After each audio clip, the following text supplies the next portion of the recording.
আসসালামু আলাইকুম রহমতুল্লাহি ওবরাকাতুহ ইন্নাল হামদুলিল্লাহ ওয়াসসালাতু ওয়াসসালামু আলা রাসূলিল্লাহ ওয়া বা'দ। রাসূলুল্লাহ সাল্লাল্লাহু আলাইহি ওয়াসাল্লাম বলেছেন, বুদ্ধিমান সেই ব্যক্তি যে নিজের আত্মসমালোচনা করে মৃত্যুর পরের জীবনের জন্য প্রস্তুতি নেয়। মৃত্যু এক অনিবার্য সত্য, যার ছায়া প্রতিনিয়ত আমাদের চারপাশে ঘুরে বেড়ায়। কিন্তু যখন সেই মৃত্যু হঠাৎ এসে জীবনকে থামিয়ে দেয়, তখন যেন সময় থেমে যায়, হৃদয় কেঁপে ওঠে, পৃথিবী নিস্তব্ধ হয়ে পড়ে। কেউ সকালে সুস্থ ছিল, দুপুরে হাসছিল, অথচ বিকেলেই নেই। এ এক গভীর বিষয় স্মরণ করিয়ে দেয়া যে মৃত্যু কখনো জানান দিয়ে আসে না। হঠাৎ মৃত্যু আমাদের শেখায় জীবন ক্ষণিকের, সময় সীমিত, আর ফেরার ডাক যে কোনো মুহূর্তেই আসতে পারে। তাই আজই, এখনই আমাদের উচিত তওবার বারিধারায় ভিজে আল্লাহর পথে ফিরে আসা। আজকের বিষয় ইসলামের দৃষ্টিতে হঠাৎ মৃত্যু। সুপ্রিয় দর্শক শ্রোতা, কাছে এবং দূরে যে যেখানে আছেন, সবাইকে স্বাগত জানাচ্ছি যমুনা টেলিভিশনের নিয়মিত আয়োজন in the name of Allah with BRB cables অনুষ্ঠানে। আপনাদের সাথে আছি আমি নিজাম বিন মুহিব। অনুষ্ঠানটি টিভি সেটের পাশাপাশি যমুনা টেলিভিশনের ফেসবুক পেজে সরাসরি সম্প্রচারিত হচ্ছে। দর্শক, আপনারাও যোগ দিতে পারেন আমাদের সাথে এই অনুষ্ঠানে।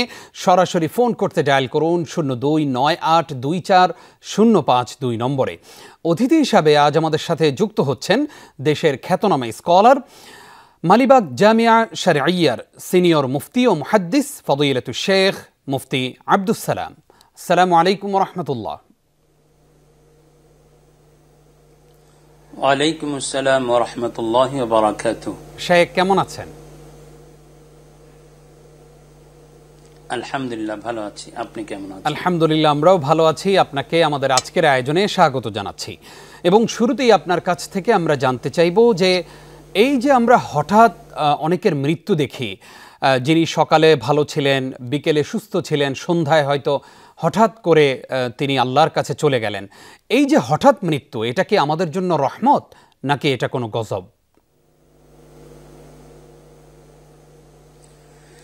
দেখুন, আসলে আল্লাহ রাব্বুল আলামিন আমাদেরকে দুনিয়ায় পাঠিয়েছেন একটা নির্দিষ্ট সময় দিয়ে। এই সময়সীমা আমি আপনি কেউ অতিক্রম করে যেতে পারবো না। এজন্য রাসূল আকরাম সাল্লাল্লাহু আলাইহি ওয়াসাল্লাম সব সময় আমাদেরকে মৃত্যুর প্রস্তুতি নেওয়ার জন্য নির্দেশ করেছেন। হাদিসে রাসূল আকরাম সাল্লাল্লাহু আলাইহি ওয়াসাল্লাম থেকে বর্ণিত, হযরত ওমর ফারুক রাদিয়াল্লাহু তাআলা আনহু ইরশাদ করেন, ইস্তাইদ্দু লিল মাউত ক্বাবলা নুজুলি মালাকিল মাউত। মৃত্যু আসার আগেই, মৃত্যুর ফেরেশতা আসার আগেই তুমি মৃত্যুর জন্য প্রস্তুতি নাও। রাসূলুল্লাহ সাল্লাল্লাহু আলাইহি ওয়াসাল্লাম এর জন্য মৃত্যুকে সামনে নিয়ে কাজকর্ম করতেন। এখন কথা হচ্ছে যে কখনো কখনো মৃত্যু আমার জানান দেওয়া ছাড়াই আমার কাছে এসে যায়। আমরা যেমনটা বুঝি যে একজন মুরব্বী মানুষ, তিনি নির্দিষ্ট সময় পার হয়ে দুনিয়ায় চলাফেরা করেছেন, এখন তিনি চলে যাবেন, এটাই বুঝি স্বাভাবিক। কিন্তু এর আগে যুবকরাও চলে যায় কিংবা কারো হঠাৎ মৃত্যু হয়ে যায়, তখন সেক্ষেত্রে আমি এটাকে কিভাবে দেখব? ইসলাম এটাকে কিভাবে মূল্যায়ন করে? দেখুন, আসলে রাসূলুল্লাহ সাল্লাল্লাহু আলাইহি ওয়াসাল্লাম আমাদেরকে দোয়া শিখিয়েছেন, আল্লাহুম্মা ইন্নী আউযু বিকা মিন জাওয়ালি নি'মাতিক ওয়া তাহাউলি আফিয়াতিক ওয়া ফুজাআতি নিকমাতিক ওয়া জামিই সাখাতিক। হে আল্লাহ, আপনার নিয়ামত আমার থেকে চলে যাক, এ থেকে আমি আশ্রয় চাচ্ছি যেন না যায়, এবং আপনার সুস্থতা আমার থেকে যেন পরিবর্তিত হয়ে অসুস্থতায় রূপান্তরিত না হয়। হে আল্লাহ, আপনার শাস্তি যেন আমার কাছে হঠাৎ করে না চলে আসে, এবং আপনার গজব যেন আমার উপর না পড়ে। এই জন্য রাসূলুল্লাহ সাল্লাল্লাহু আলাইহি ওয়াসাল্লাম হঠাৎ মৃত্যু থেকে পানা চাইতেন, আল্লাহর কাছে আশ্রয় চাইতেন। তো এই জন্য হঠাৎ মৃত্যু এটা কি ভালো না মন্দ, এই বিষয় নিয়ে আমরা কথা বলবো। দেখুন, আম্মাজান আয়েশা রাদিয়াল্লাহু তাআলা আনহা থেকে রিওয়ায়াত আছে, তিনি রাসূলুল্লাহ সাল্লাল্লাহু আলাইহি ওয়াসাল্লামকে এই বিষয়ে জিজ্ঞাসা করলেন। নবীজি সাল্লাল্লাহু আলাইহি ওয়াসাল্লাম ইরশাদ করলেন যে এটা হলো আখজাতুল আসিফ আলাল কাফিরিন, কাফিরদের জন্য এটা হলো আল্লাহর গজবের কারণ, ওয়া রাহাতুল লিল মুমিনিন, মুমিনদের জন্য স্বস্তিদায়ক। তবে নবীজি সাল্লাল্লাহু আলাইহি ওয়াসাল্লাম হঠাৎ মৃত্যু থেকে আল্লাহর কাছে পানা এই জন্য চাইতেন, কেননা হঠাৎ মৃত্যু আসলে মানুষ, সবচেয়ে বড় কথা, আমরা আল্লাহর অনেক নিয়ামত ভোগ করি কিন্তু সেই অনুপাতে শুকরিয়া আদায় করি না, কিংবা বিপরীত দিকে আমরা নাফরমানির মধ্যে লিপ্ত হই, তখন আমাদের প্রয়োজন হয়ে দাঁড়ায় তওবা করা। তো হঠাৎ যদি মৃত্যু এসে যায় তওবা করার সুযোগ থাকে না।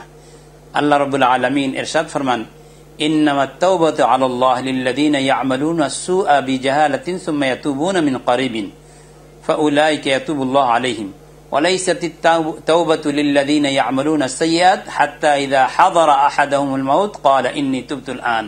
যে মৃত্যু যখন এসে যায় সেই মুহূর্তে কোন তওবা আল্লাহ তাআলা কবুল করেন না। এজন্য তওবা মৃত্যুর সময়ের আগেই করতে হয়। তো হঠাৎ মৃত্যু আসলে আমি আপনি গুনাহ থেকে তওবা করার সুযোগ পাই না, এই প্রথম কথা। দ্বিতীয় কথা হলো যে আমার উপর যাদের হক পাওনা ছিল, আল্লাহর হক, বান্দার হক, সেগুলো আমি অনেকগুলো আদায় করিনি। সে আদায় না করা হকগুলো আমার উপর আদায় করাটা ওয়াজিব, কিন্তু হঠাৎ মৃত্যু আসলে আমি এগুলো আদায় করার কোনো সুযোগ পাই না। তৃতীয় কথা হলো যে হঠাৎ মৃত্যু আসলে আমি নেক আমলকে বাড়ানোর মতো ফুরসত পাই না।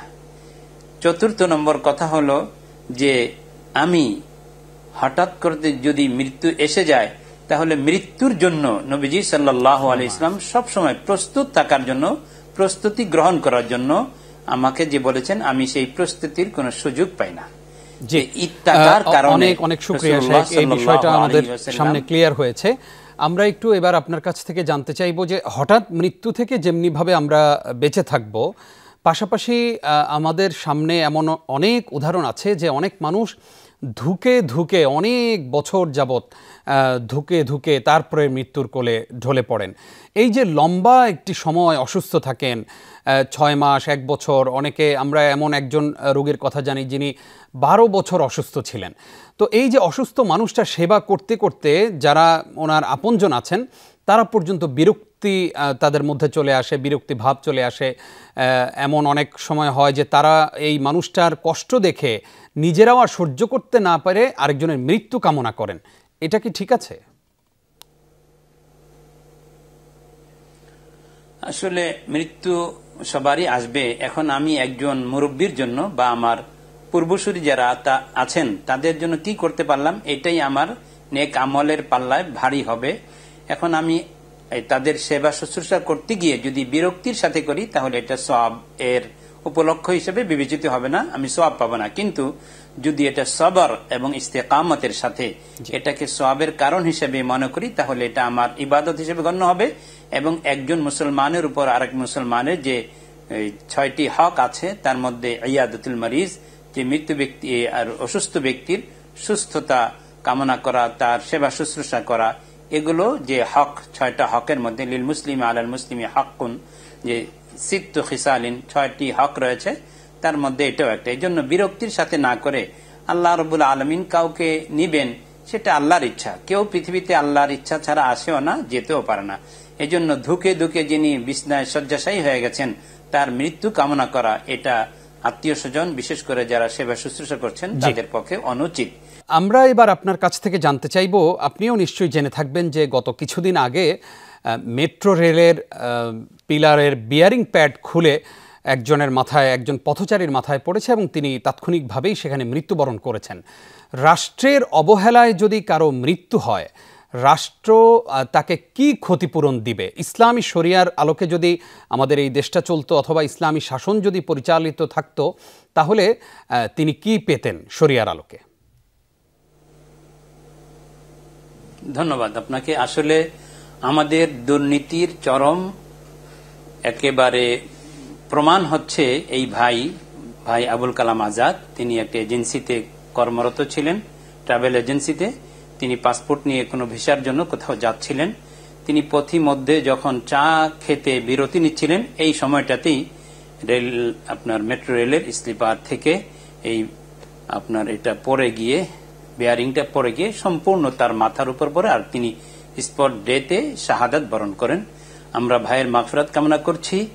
এবং রাষ্ট্রের এই সর্বোচ্চ পর্যায়ের এই অবহেলা শুনেছি বিভিন্ন সময় থেকে, যে দুর্নীতির একটা আসলে জলজন্ত প্রমাণ হচ্ছে এটা, যেখানে উন্নত মানের বেয়ারিং দেওয়ার কথা ছিল এবং এগুলো সব সময় চেক করে এরপরে মেট্রো রেল চালু করার দরকার ছিল। রাষ্ট্রের সর্বোচ্চ পর্যায়ে বা এর সাথে মেট্রো রেলের সাথে যুক্ত যারা, তাদের চরম অবহেলার একটা প্রমাণ হলো আমার ভাই, শরীয়তপুরের ভাই আবুল কালাম আজাদ, দুটি মাসুম সন্তান রেখে চলে যাওয়া। তবে এখন রাষ্ট্রের কর্তব্য হচ্ছে, যদি রাষ্ট্রের অবহেলায় কোনো নাগরিকের প্রাণ যায়, তাহলে রাষ্ট্র কর্তৃক উক্ত নাগরিকের পরিবারকে দিয়াত প্রদান করা। দিয়াত হল মিআতুম মিনাল ইবিল। রাসূল আকরাম সাল্লাল্লাহু আলাইহি ওয়াসাল্লাম ইরশাদ করেছেন যে ইচ্ছাকৃত যদি কেউ কাউকে হত্যা করে, তাহলে তো সেই ক্ষেত্রে যিনি কিলার তাকে হত্যা করা হবে, এটা কিসাস। কিন্তু অন্য ক্ষেত্রে যেখানে দিয়ত দিতে হয় নিহত ব্যক্তির পরিবারকে, সেখানে 100 উট দিতে হবে। তো এটা কি 5 ভাগ করে দিতে হবে না 3 ভাগ করে, এক্ষেত্রে একটু দ্বিমত আছে। তবে অধিকাংশ স্কলারদের মতে যে 3 ভাগ করে, অর্থাৎ 1 বছরের উট 30টি, 2 বছরের উট 30টি, 3 বছরের উট 30টি, এভাবে 90টি হবে। এবং আর 10টি উট দিতে হবে 2 বছরের পুরুষ উট। এইভাবে বিভক্ত করে যা বাজার দাম হয়, 1 বছরের 30টি উটনি এবং 2 বছরের বিনতে লাবুন 30টি উটনি এবং 3 বছর বয়স্ক হেক্কা যেদেরকে বলা হয়, এই 3 বছর বয়স্ক উটনিগুলো 3 ভাগ করে 30টা করে বিনতে মাখাজ প্রথম বছরের উটনি, বিনতে লাবুন দ্বিতীয় বছরের উটনি, আর হেক্কা তৃতীয় বছরের উটনি, এই 3 ভাগ করে প্রত্যেকটার দাম দিতে হবে। এবং এই 90টার পরে আরো 10টি দিতে হবে বিনতে লাবুন, অর্থাৎ ইবনে লাবুন দ্বিতীয় বছরের পুরুষ উটের মূল্য 10টা। এই 10টা আর ওই 90টা মিলে 100 উটের যা বাজার দর হয়, যেই দেশে যেমন দাম হয় সেই হিসাবে দাম দিতে হবে। যেহেতু আমাদের দেশে উটের প্রচলনটা খুব কম, এর জন্য টাকার অক্ষরে আমরা বলতে পারছি না যে এত টাকা। এই জন্য বাজার দর হিসাবে ওই নিহত এর পরিবারকে, আউলিয়া মকতুলকে অবশ্যই ক্ষতিপূরণ দিতে হবে। এটা রাষ্ট্রের জন্য অবশ্য কর্তব্য। যদি ইসলামী শাসন থাকে তাহলে তো অবশ্যই রাষ্ট্রের বাইতুল মাল থেকে দিবেন, আর নাইলে এটা দিতে হবে। আমরা উত্তর পেয়ে গেছি, আপনাকে অসংখ্য ধন্যবাদ। আজকের বিষয় ইসলামের দৃষ্টিতে হঠাৎ মৃত্যু, আর এই বিষয়ে কথা বলছেন আমাদের প্রিয় স্কলার, মুহাদ্দিস ও মুফতি আব্দুস সালাম শেখ। আপনাকে আরও একবার স্বাগত। আমরা একটু আপনার কাছ থেকে জানতে চাইব যে গত 28 অক্টোবর 2025 মঙ্গলবারে আমাদের একজন বিশ্বজয়ী হাফেজ, যিনি পরপর 3বার বিশ্বকে জয় করেছেন, কোরআনের মর্যাদাকে তিনি বিশ্ব দরবারে পৌঁছে দিয়েছেন, বাংলাদেশের পতাকাকে সমুন্নত করেছেন, হাফেজ সাইফুর রহমান ত্বকী ডেঙ্গু জ্বরে আক্রান্ত হয়ে তিনি আল্লাহর কাছে চলে গেছেন। এই যে আমরা আমাদের রত্নদেরকে হারিয়ে ফেলছি এবং হায়াত মৌতের যে বিশ্বাস নেই, এই জায়গা থেকেও আমরা মানুষের জানাজা পড়ি ঠিকই, কিন্তু সেই জানাজা যে আমারও মানুষ একদিন পড়তে পারে, আমারও যে একদিন শুয়ে যেতে হবে, এখানে কাফনের ভিতরে যে আমাকেও ঢুকে যেতে হবে, এই অনুভূতি আমাদের তৈরি হয় না কেন? ধন্যবাদ আপনাকে। আসলেই খুব সময় উপযোগী প্রশ্ন করেছেন। আসলে দেখুন, হাফিজ সাইফুর রহমান ত্বকী, একটু আগেও আমি তার ছোটবেলার তিলাওয়াত পিএইচপিতে এসে যখন অংশগ্রহণ করেছিল হাফিজ আব্দুল হক দামাত বারাকাতুহুম, তিনি শেখ তাকে যে প্রশ্ন করেছেন ওয়াহাবনা লাহু ইসহাক, সেই ওয়াহাবনা লাহু আয়াত দিয়ে এই যতগুলো আয়াত আছে তিনি শুনিয়েছিলেন এবং সবাই বাহবা মারহাবা বলেছিলেন। সেই ছোট্ট বাবুটা 3বার বাংলাদেশের পতাকাকে বিশ্বের সব পতাকার ঊর্ধ্বে স্থান করে দিয়েছিল এবং কোরআনের মাধ্যমে বাংলাদেশকে বিশ্ব দরবারে পরিচিত করে তুলেছিল। সে আজকে যাকে আমরা খুব গর্ব করতাম, যাকে নিয়ে, তার নামের সাথে আমরা খুব দুঃখের সাথে বলতে হচ্ছে রহিমাহুল্লাহ রাহমাতান ওয়াসিআ ওয়া গফারাল্লাহু লাহ। আল্লাহ তাআলা তাকে ক্ষমা করে দিন এবং তার জন্য আল্লাহ তাআলা রহমতের চাদর দ্বারা তাকে ঢেকে নিন। এই ভাই গত 28 অক্টোবর ডেঙ্গুর জ্বরে আক্রান্ত হয়ে ইন্তেকাল করেছেন, শাহাদাত বরণ করেছেন। আল্লাহ রাব্বুল আলামিন তাকে এই কোরআনের পাখিকে কোরআনের রবে ডাক দিয়েছেন, রবের কাছে চলে গেছেন। আল্লাহর জন্য তাকে জান্নাতের পাখি হয়ে বিচরণ করার তৌফিক দান করুন। আসলে আমরা দুনিয়ার মোহে এত বেশি পড়ে থাকি যে আখেরাতকে আমরা ভুলে যাই। হযরত ফুজাইল ইবনে আয়াজ রাহিমাহুল্লাহ তিনি একদল যুবকের কাছে গিয়ে বললেন যে দেখো, কাঁঠাল গাছের মধ্যে অনেক মুচি হয়, কিন্তু সেই মুচিগুলোর সবগুলো বড় কাঁঠালে রূপান্তরিত হয় না। মুচি অর্থাৎ ছোট কাঁঠাল থাকা অবস্থায় অনেকগুলো ঝরে পড়ে। সুতরাং তোমরা তোমাদের এ কথা ভাবার অবকাশ নেই যে তুমি বৃদ্ধ হয়ে তুমি ইন্তেকাল করবে, এমন ভাবার কিছু নেই। একবার রাসূল সাল্লাল্লাহু আলাইহি ওয়াসাল্লাম সাহাবায়ে কেরামকে লক্ষ্য করে বললেন যে হালাকাল মুসাউফুন, যারা তওবাকে বিলম্বিত করে তারা ধ্বংস। তো সাহাবায়ে কেরাম বললেন, মুসাউফুন বিলম্বিত করে কারা? নবীজি সাল্লাল্লাহু আলাইহি ওয়াসাল্লাম বললেন, যারা বলে সৌফা আতুবু সৌফা আতুবু সৌফা আতুবু, আমি অচিরেই তওবা করছি, আমি গুনাহ থেকে বিরত থাকছি, এভাবে নিজেকে প্রবোধ দিয়ে একটা কিন্তু নিজেকে আত্মপ্রবঞ্চনার মধ্যে রেখে দেয় আর তার তওবা করা হয় না। তাকে আল্লাহর ফেরেশতা, মৃত্যুর ফেরেশতা এসে তার জান কবজ করে নিয়ে যায়। এইরকম লোকেরা রাসূল সাল্লাল্লাহু আলাইহি ওয়াসাল্লাম বলছেন তারা ধ্বংস, আসলে তাদের কল্যাণ হবে না। এজন্য দুনিয়ার মোহে আমরা পড়ে গিয়ে আখিরাতকে ভুলে গেছি। ইহা হাম সব মুসাফির হ্যাঁ ওহি আখির ঠিকানা, কোই আগে রওয়ানা তো কোই পিছে রওয়ানা। এই কথাকে আমাদের খুব বেশি মনে রাখতে হবে। দুনিয়ার মোহে পড়ে লা তামুদ্দান্না আইনাইকা ইলা মা মাত্তা'না বিহি, আল্লাহ পাক রাসূল সাল্লাল্লাহু আলাইহি ওয়াসাল্লামকে দুনিয়ার চাকচিক্যের দিকে আসলে দৃষ্টি দেওয়ার জন্য নিষেধ করেছেন। তো এই জন্য আসলে আমরা যত বেশি দুনিয়ার মোহে থাকি তত বেশি আখিরাতকে ভুলে যাই। এই জন্য এই ঘটনাগুলো আমাদের হৃদয়ে নাড়া দেয় না। আমরা আরেকজনের জানাজা পড়ি, অথচ ইদা হামালতা জানাজাতান ফাআলাম বিআন্নাকা বা'দাহা মাহমুদ। হারুন রশিদ বাদশার ছেলে একটা নসিহত করে গিয়েছিল, যখন তুমি কোনো জানাজা নিয়ে যাও তখন তোমার এই ইয়াকিন থাকা উচিত এভাবে তোমাকেও একদিন নিয়ে যাওয়া হবে। আসলে এই জানাজা আমার নিজের জানাজা। কষ্ট করে সময় দিয়েছেন, অনেক আলোকিত হলাম আমরা। আপনি মৃত্যু নিয়ে আমাদের হৃদয়কে নাড়িয়ে দিয়েছেন গুরুত্বপূর্ণ আলোচনা উপহার দিয়ে। জাযাকাল্লাহ খাইর।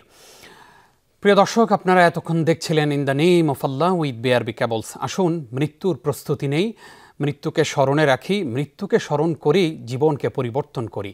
আল্লাহ রাব্বুল আলামিন আমাদের সবাইকে সুন্দর মৃত্যু দান করুন, আমিন। আজ এই পর্যন্তই, আগামী পর্ব দেখবেন সেই প্রত্যাশায় বিদায় নিচ্ছি। নিজাম বিন মুহিব। আসসালামু আলাইকুম ওয়া রাহমাতুল্লাহি ওয়া বারাকাতুহু।